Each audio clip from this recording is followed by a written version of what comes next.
Today, we are hanging out with Viktoria, Nemeth and Roberto Petrucci, who will be discussing their work on the Homeopathy 8 Essentials method. This is a tool that they developed to shorten our route to a prescription and to find the right remedy from our seemingly never-ending, huge selection of materia medica. To learn more about their work, their books and their webinars, visit www.homeopathy8.com. That's homeopathy and the number 8.com. Enjoy the episode. Welcome to the Homeopathy Hangout, where we discuss all things homeopathy from around the world. And now my mum and your host, Eugenie Kruger. Hello, homies, and a very warm welcome to Homeopathy Hangout. Today, we have not one, but two very special guests, Viktoria Nemeth and Roberto Petrucci. Welcome to the show. Thank you very much, Eugene. It's lovely to have you on. I've seen your names around in the homeopathy world for many years, so it's really lovely to get to actually speak with you. I wonder, Viktoria, do you want to start us off telling your story of how you were first introduced to homeopathy?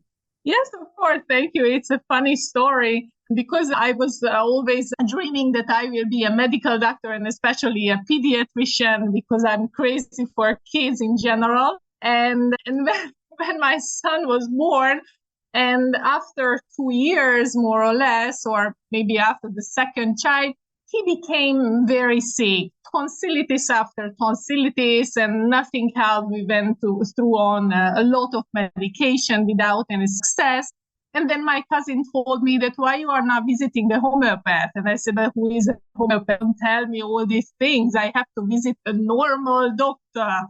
I went to a homeopath because, I said, I give all the chance to my son to get healthy again. And I visited the homeopath and I went there and I told that my son has a tonsillitis, so please help me.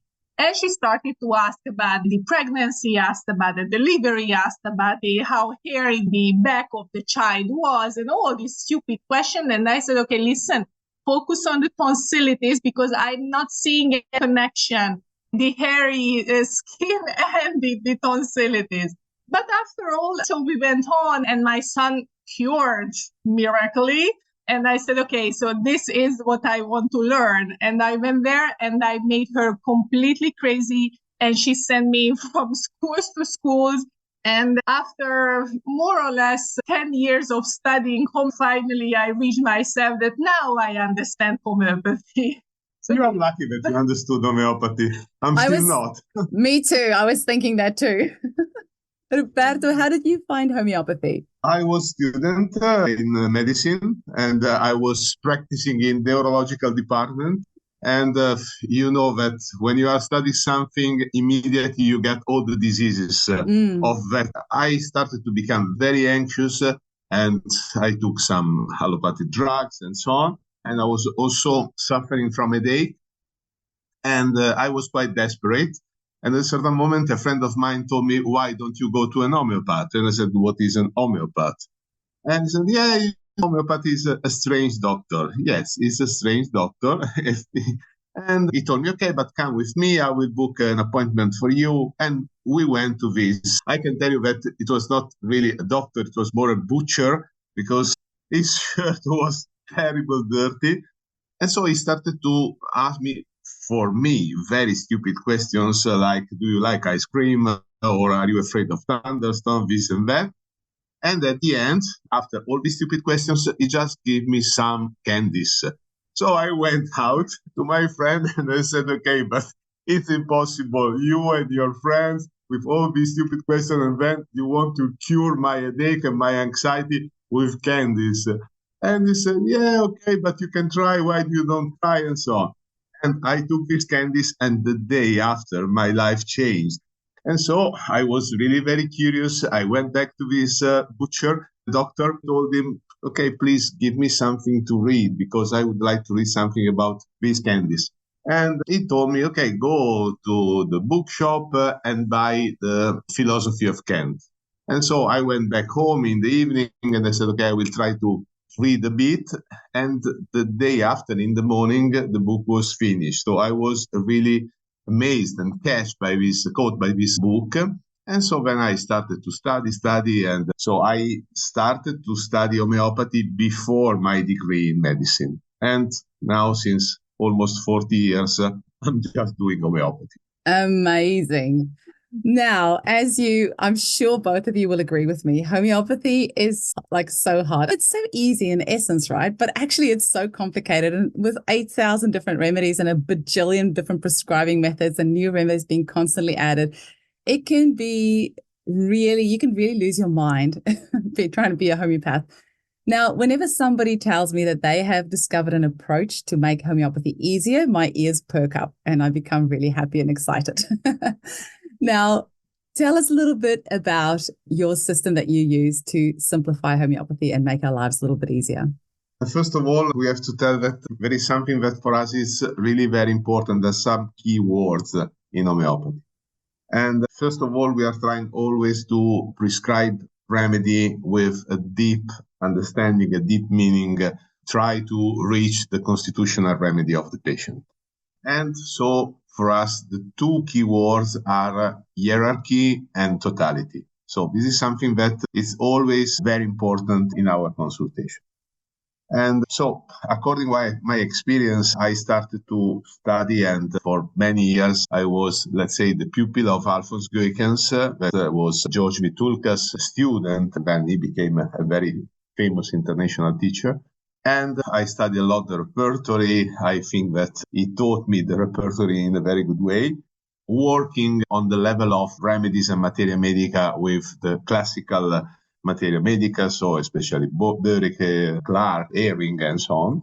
And okay, from this point of view, it was a little bit not so conservative from the level of using potencies, repetition, and so on, because he was using very high potencies, repeating very often, and so on. So I think that I learned a very good homeopathy, but at a certain moment I realized that I was missing something. So, and I started to study new provings, new remedies, new approaches, and so on.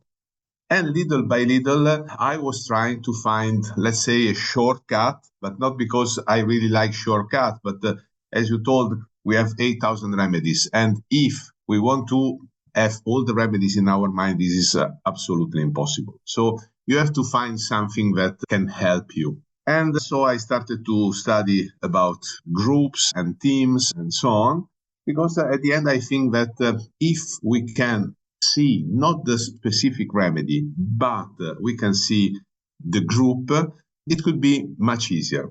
Then I wrote my book about groups and teams, where I listed 8 teams for 172 groups.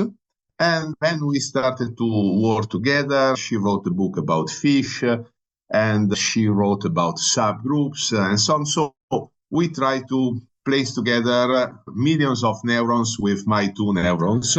So trying to connect our brains. And from this brainstorming, we came out with this method that we call the EKAP GPS, where E stands for environment, K for kingdom, A attitude, P period, G group, P part or subgroup, and S substance or remedy. Which is the idea? Because we always had this idea, okay, let's find the kingdom, then let's find the group, and then let's find the remedy. No? Just to summarize a bit. But this is a vertical flow chart. So we thought that we could use an horizontal flow chart. So you don't have to start from the kingdom, or you don't have to start from the group, but perhaps you can start from the environment. So we studied the remedies and the groups and so on. And we saw that, for example, water remedies have some common points. Air remedies have some common points. Underground remedies, some common points, and so on. And we did the same with the attitude, where for attitude, we mean that the patient could be a prey, could be a predator, could be a parasite, or what we call amphoter. So when the patient is sometimes a predator, sometimes a prey. It's behaving according to the situation. Then we try to place all the remedies, not just minerals, in the series of the periodic table. And then we have the groups, and when the group is big, we created subgroups. This is because we think that the patient is not always speaking with the language of the source, with the language of his remedy.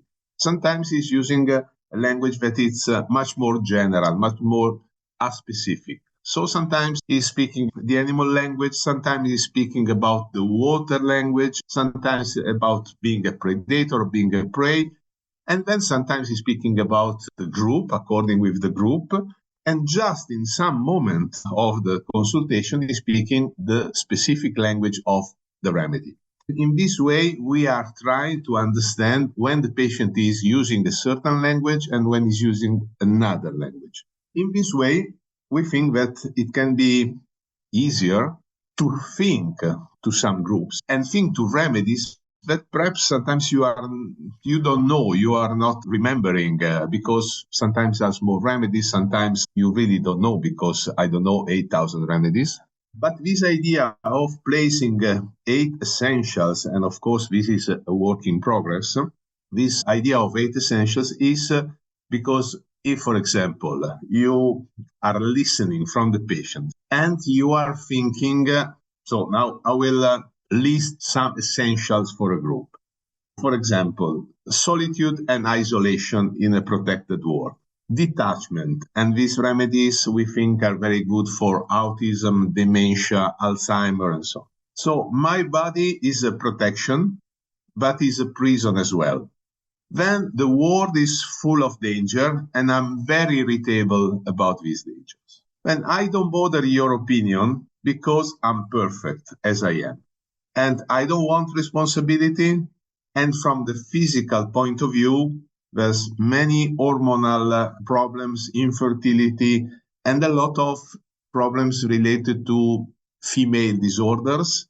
So when you are listening this story, you can think that this is a fish. So when you are focusing the group and you are thinking, okay, perhaps now I have to go in this direction, then you can think, okay, which fish do I know? Because before reading the book of Viktória, I didn't know any fish. So the only fish that I knew, it was the salmon and it was the eel. Yeah, salmon and goldfish for me. Yeah. And then you can or go directly to a certain fish, or you can think perhaps there are some topics that are bringing me in another direction. And these topics could lead you to the subgroups. Viktória created subgroups for fish. Then we corrected a bit, we updated because this is really a work in progress. Yeah, because I started with 19 fish and now we have more than 30 fish. Yeah. I think that in this way, we can use these 8,000 remedies because we strongly believe that we don't have big remedies and small remedies. I always think that we have remedies that we know, or we have the delusion that we know better, and remedies that we don't know at all, or we know just a bit. But I'm always thinking why hydrogenium is less important of a stupid flower like pulsatilla. I don't understand. There's no logic in all this. So we do believe that we can really use 8,000 remedies and perhaps more.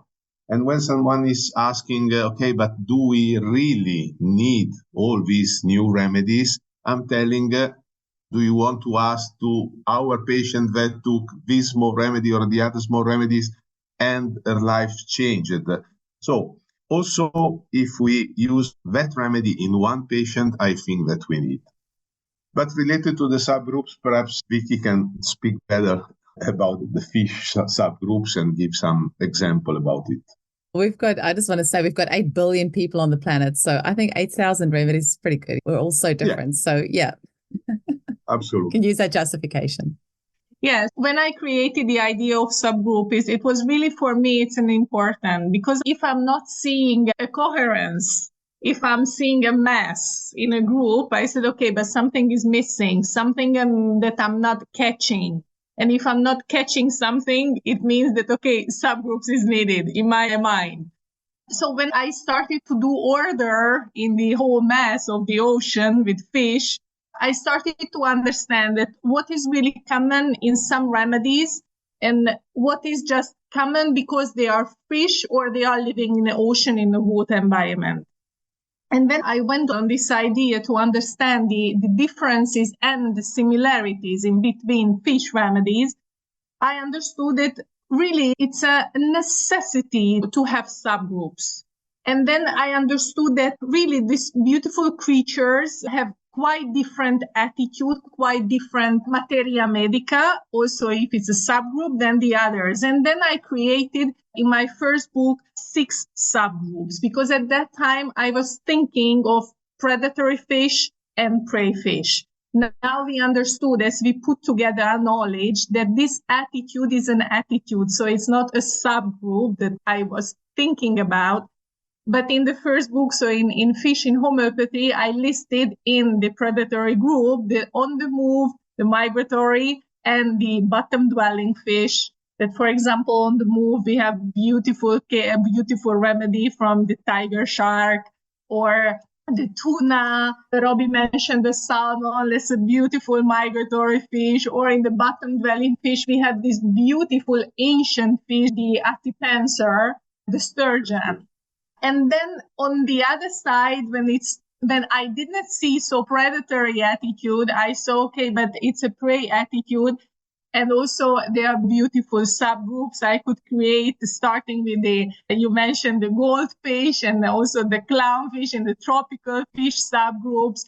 But also we have, for example, like the herrings are staying in a school. So this shoal-living fish. And also in the prey, I saw many fish, for example, like La Platessa, the flatfish that is living on the bottom. Now, as we went on, this idea to put together our knowledge and our new child, I hope that we can have announcement in September, but we worked a lot on the aquatic animals. And for example, now, and also as I learn more about fish, I understood that this bottom felling is more like ground living, and also the beautiful other remedies, for example, the betta, the Siamese fighting fish. I understood that I have to create another subgroups which are the solitary fish. And so now is the 6 subgroups. Now we are having 7 subgroups in fish. Oh, sorry, I just wanted to show the ecography of the... That's beautiful. Wow. The ecography of the new child.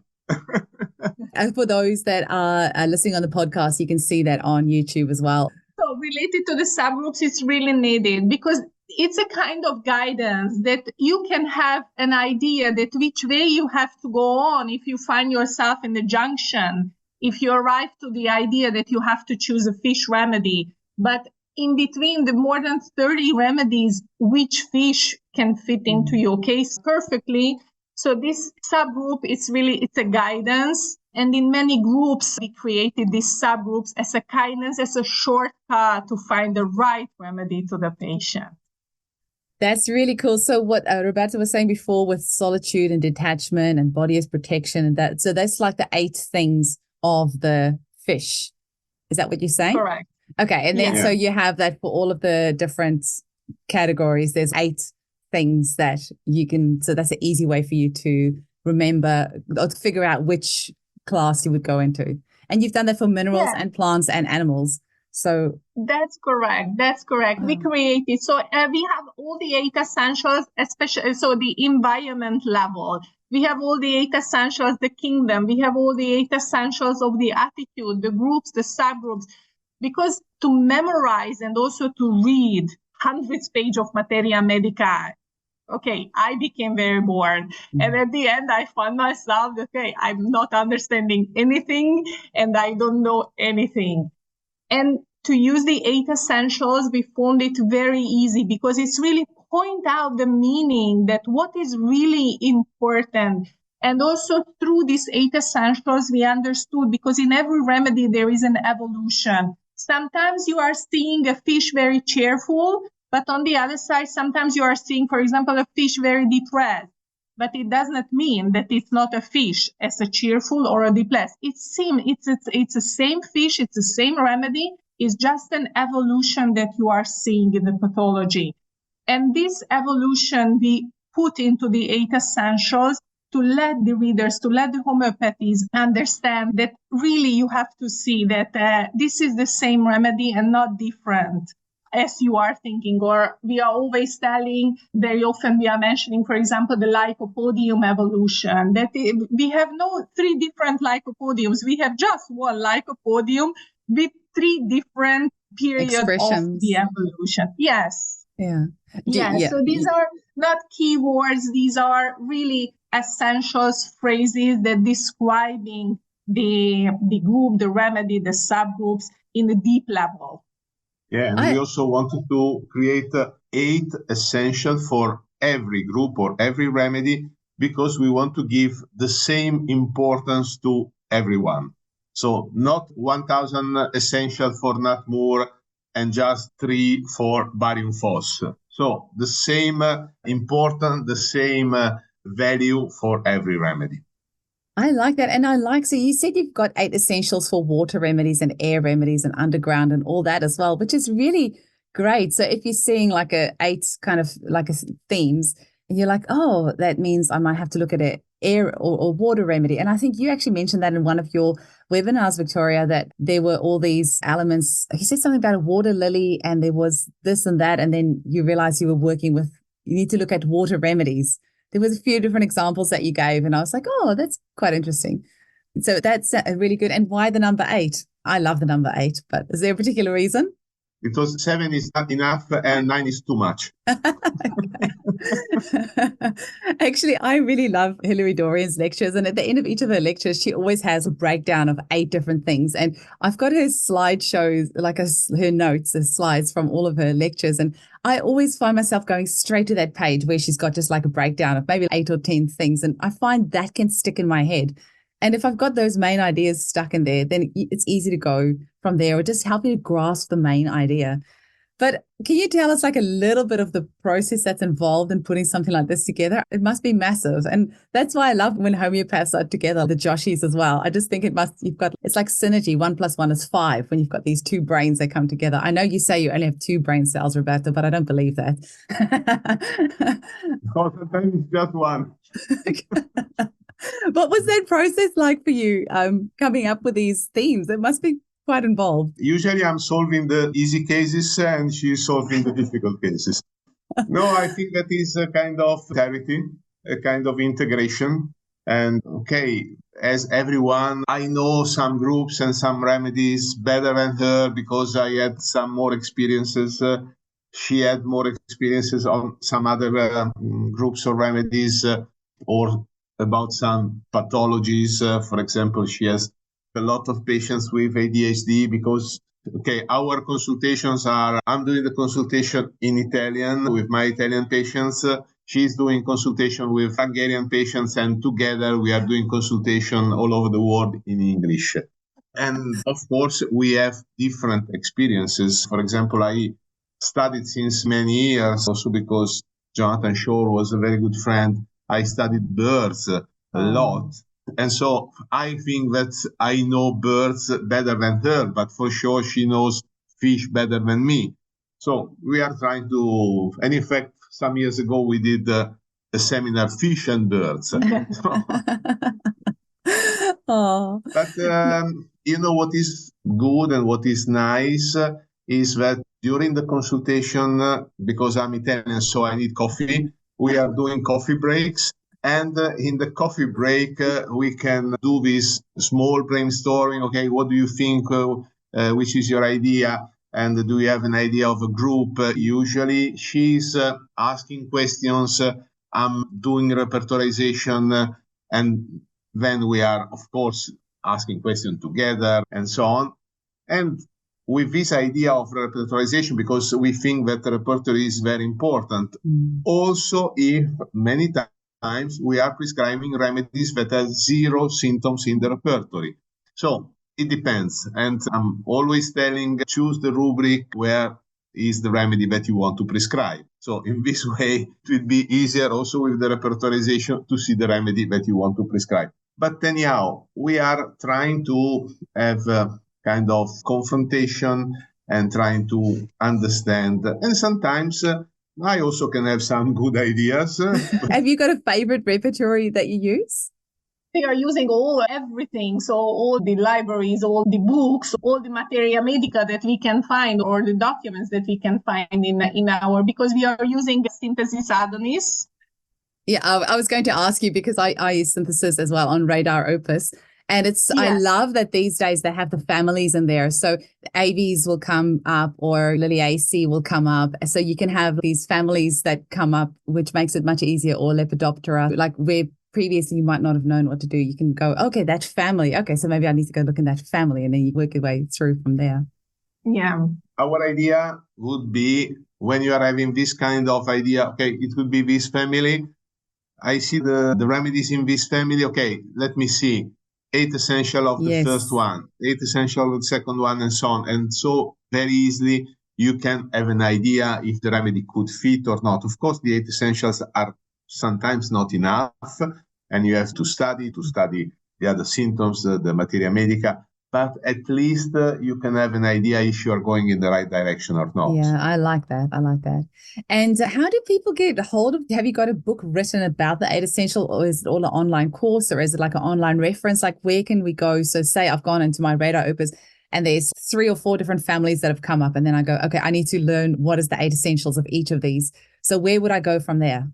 You have a wonderful book. Spread my book. You mentioned the groups and themes. Awesome. So here are all the 8 essentials that you can find, from plant kingdom to animal kingdom to mineral kingdom, and also other remedies. And it's in 4 languages, so English, German, Spanish, and Italian. And all the 8 essentials you can see immediately in one page in 4 languages. Yeah, it's like the instruction of the washing machine. So different languages. yeah. Or the clothing label.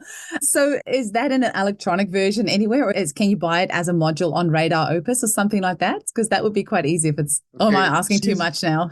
We are speaking with Frederick and with Carlo Rezzani about doing a kind of module about it. Okay, up to now, we are not at the end of the work, the negotiation, but we hope that in the future we could have something like this. So we have just paper version of our books. And also, so related to the 8 essentials, we wrote the recent book in the Matridonos. And also we listed the 8 essentials of all the remedies that are listed in Matridonos, and the Matridonos 8 essentials plus the Matridonos 2 subgroups 8 essentials. That is amazing. Yeah, and when you say 2 yeah. subgroups have you got it under? Yes, because if you think that how many remedies we have in Matridonas, and some remedies are during pregnancy, so this is the gestational subgroups. And for example, lacumanum or the colostrum. So we have after pregnancy. So these are the postpartum. And like umbilical cord and placenta. Umbilical is a gestational because it's during pregnancy. Yeah, that's what I thought you meant during pregnancy. Yeah, and then vernix. Vernix, umbilical cord, placenta, folliculinum, umbilical. Yes, these are the gestational subgroups. And also just to have a shortcut, because we are thinking that homeopathy is easy and make it more easy. We wanted to create these 8 essentials of the gestational and the postpartum subgroups if someone has an idea that in Matridonos, so which way they have to go. That is very cool, because I prescribe a lot of matridonals, but sometimes it can be hard to discuss. It sometimes feels like they can all fit. You can make all of them fit somehow. So it's nice if there's some differentiation. Amazing. Now, you've written a few books between the two of you. Can you just tell our listeners about the books that you've written? You have the groups and themes. Before we met each other, you wrote the groups and themes. Before, I wrote the book about children, and there is a book about children with more than 500 remedies. And the repertoire, because I created a repertoire about this with themes, and this is available in Radar. Radar Opus, yeah, I've seen it there. And your face is there as well. Every time I open Radar Opus, your face is one of the ones that's on the list. Yeah, I have to change the pic because it's a pic of 20 years ago. It's okay. Nobody will know. You look the same. And okay, this is the book about children that unfortunately is sold out in English. We are thinking perhaps in the next years to do a new version. of the a new edition of this book. And then I wrote the groups and teams, and then we started to work together. And so the first child was the ADHD book. So we wrote a book about ADHD. And here also we created subgroups, but here the subgroups are not related to remedies, but are related to different kind of ADHD. Yeah, the spectrum of the ADHD. Yeah, the spectrum of ADHD. And then tridonals. And so now the project we are working on is the aquatic animals. And so in this book, we will list more than 100 remedies. So we have all the water invertebrates, and we created the 7 subgroups of the water invertebrates. Then we have the fish. Now we have 7 subgroups of fish. The aquatic insects, the aquatic reptiles, the aquatic birds, and then the marine mammals and the semi-aquatic mammals. So these are the 7 subgroups of the aquatic animals.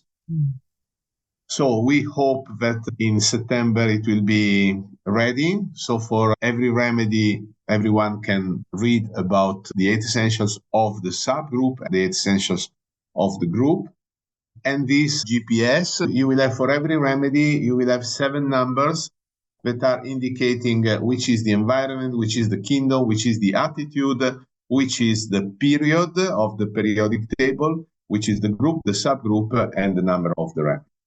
So this is the next baby. And the project is after it to write a book about air animals. It will be birds and butterflies.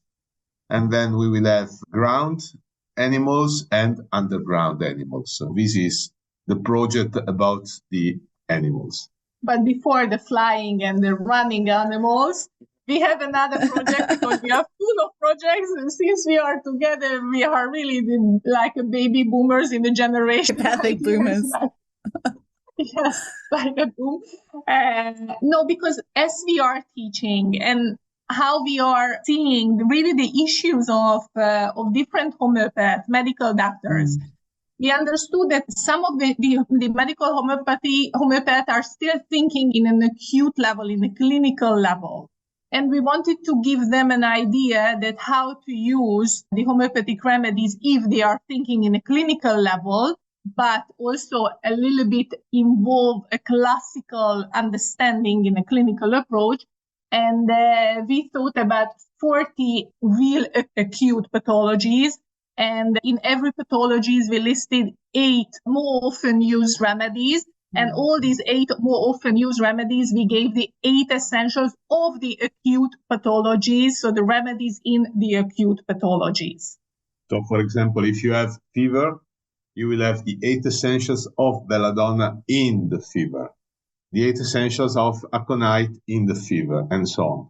And there is always at least one mental level, 2 general, so related to amelioration and aggravation, and other 4 or 5 issues related to the physical. So it will be easier for people, for example, pharmacists or general practitioners, that don't have the time to take 2-3 hours for a consultation, and they want to prescribe homeopathy. Also because we think that a big problem in homeopathy today is the formation. And it's not easy to go out from your medical environment and start to do homeopathy. So perhaps the step could be, I would be interested in use acute remedies, and then little by little try to understand better the remedies and to prescribe in a different way. Yeah, but it also can be a book that you place at home on your bookshelf and use just as a mom to treat your kids, because also it's good for mommy and also other people interested in homeopathy without any deep homeopathy knowledge. So it can be a help, and also a little help to understand better the homeopathy and why belladonna can be useful in which type of fever, for example. That is awesome, because as you were saying that before, I was thinking that would be a really good home prescriber book. It sounds amazing.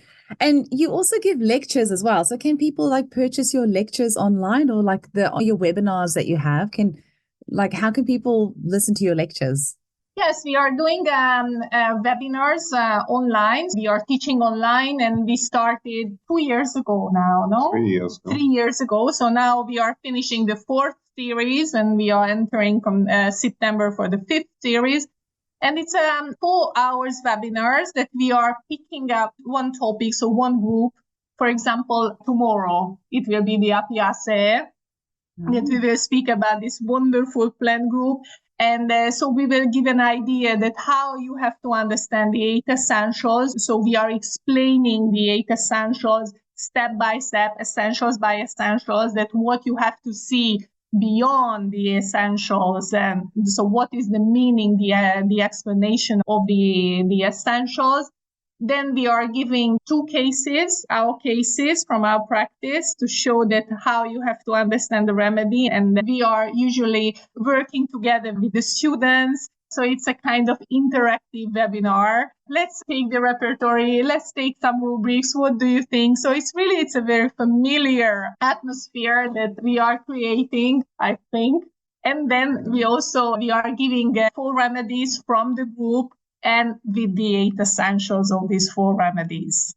We are doing it. Also, we are going to seminars if we have invitation from different countries. But this is, I think that now after COVID is very popular, this online level. And so in homeopathy8.com, they can find us. And on the seminar page, they can find all the topics. So if it was in the past, don't worry, because whenever you want, you can purchase and you can rewatch it. And we are giving this possibility to rewatch it for 2 years, whenever you want, as how many times as you want. So there is no limit in these 2 years. That sounds amazing. Because I taught in Asia, I taught in Africa, I taught in Europe, I taught in America. So I'm missing Australia. So please invite us. Wow. We have a conference in Bali from the 4th to the 6th of September. You can always come hang out with us in Bali if you want. Still got about 5 tickets left. We can definitely arrange that. Leave it with me. So can you just maybe, what I'd like to round up the show with is just like a final message. Like, what's a final message that you want to leave our listeners with? Viktoria, you go first. And then also just how people can get hold of you. So homeopathy is easy. If you understand the meaning of the homeopathy, it can be easy, and you can make it easy. Just listen to your patient, because your patient is giving you the key. And what also I would like to tell to all the homeopaths, that don't stuck, be very flexible, be open-minded, because every science is a developing science, and also homeopathy is a developing science. And if we are developing together, if we are seeing the advantage of homeopathy, we can give a treatment to the whole world in a better way. And we are giving another tool. So we are not, suppressing, but we are giving health to the people. And this is what the new generation, but now I'm seeing that they are understanding that keep up the health, and developing the health is more important. And homeopathy is one of the tools. I'm telling that one of, because we have other tools. So homeopathy is one of the tools that we can keep up the health in a better way and in a more smooth and easier way. That's beautiful. You told all the things that I wanted to tell. That was pretty impressive. There is one thing that I would like to add that is a kind of, let's say, suggestion message to the homeopaths. Because, as I told you, I really taught all over the world. And I spoke with many homeopaths, trying to understand their experience and so on. I would like to give this suggestion. When we are taking a case, first of all, we are taking 3 hours space. We are giving 3 hours space for every patient in the first consultation. Sometimes we are using just 15 minutes. Some other times 3 hours are not enough. But why 3 hours? Because I don't like to be stressed. So I want really to have the time to try to understand which remedy we have to give. And the idea is, let's try always to find the best remedy for the patient. Sometimes it's very difficult. Sometimes the patient is telling us a story, and then after 3 weeks is giving us another story. And perhaps we are going to the opposite side of the materia medica. But I think that we have to always to try to reach the best remedy for every patient. What I have seen in general, that the idea of many homeopaths, they are thinking, okay, this remedy is not so bad for this patient, so let's give this. And for this reason, we are using just 50 remedies or 100 remedies. Sometimes we are telling, okay, but this is not so bad. Perhaps I could give Staph aureus for this patient because there is some points that are... And when we are thinking to a remedy, we are always asking to ourselves, why not? So why we don't have to prescribe this remedy? And sometimes you have the idea, okay, this looks like Staph aureus, but so there's some other things that are not convincing so much for Staph aureus. It looks like, but it's not. And perhaps you will prescribe remedies like Ardea rhodius or the blue heron or Columba palumbus or the goldfish. So there are other remedies that are looking like the most famous remedy, but the patient needs another remedy. So for this reason, if we are thinking with this mentality, give the best remedy and not the remedy that is more or less good, so I think that we will go straight to the point and it will be easier to cure patients. Amazing. I really think we need to get Radar Opus to get your module into the program there, because I think it'll be incredible.